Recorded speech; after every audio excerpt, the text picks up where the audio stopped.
Israel Hamas युद्ध के बीच Lebanon का आतंकी संगठन हिजबुल्लाह लगातार इजरायली सेना पर मिसाइल, रॉकेट और गोले बारूद से हमले कर रहा है ताकि इजरायली सेना का ध्यान गाजा से हटे। लेकिन इजराइल के पीएम बेंजामिन नेतन्याहू ने ऐलान कर दिया है कि वो लेबनान और इजराइल बॉर्डर पर सुरक्षा के मूलभूत हालातों को बदल कर रख देंगे। नेतन्याहू के इस बयान से साफ हो गया है कि इजराइल हिजबुल्लाह पर सीधा हमला कर सकता है। उसकी सबसे बड़ी वजह है कि हाल ही में आईडीएफ ने लेबनान में घुसकर एक ड्रोन के जरिए हमास के एक बड़े कमांडर को ढेर कर दिया है। और इसके बाद 8 जनवरी 2024 को एक बार फिर से इजरायली सेना ने दक्षिणी लेबनान में एक एयर स्ट्राइक की है। इस एयर स्ट्राइक में हिजबुल्लाह का सीनियर कमांडर विसम अल तावील मारा गया है। हिजबुल्लाह के लिए विसम की मौत एक बड़ा झटका है। विसम हिजबुल्लाह की राडवान फोर्स का कमांडर था और इस हमले से अब तय हो गया है कि लेबनान और इजराइल के बीच सीधी जंग छिड़ सकती है।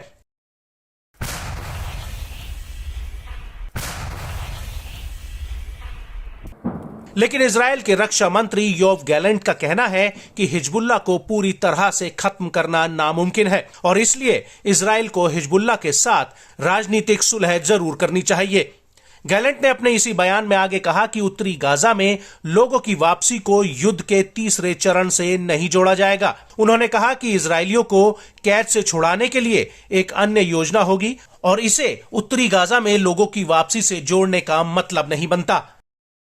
वहीं दूसरी तरफ हिजबुल्लाह के साथ जंग को लेकर इजराइल के एक मिलिट्री कमांडर रॉय शैरॉन ने Israeli news channel can news से कहा कि यदि इजरायली सेना हिजबुल्लाह की राडवान फोर्स के खिलाफ बड़े अभियान में शामिल होती है तो संभावना है कि ये एक बड़े युद्ध में तब्दील हो जाए।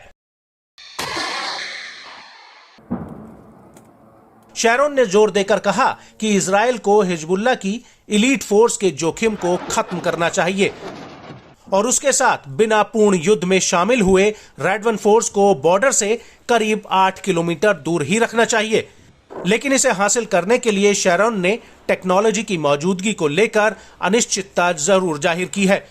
आपको बता दें कि इजरायली सेना जैसे जैसे गाजा में तबाही मचाती हुई आगे बढ़ रही है, वैसे वैसे इजराइल लेबनान बॉर्डर पर हमले तेज हो गए हैं।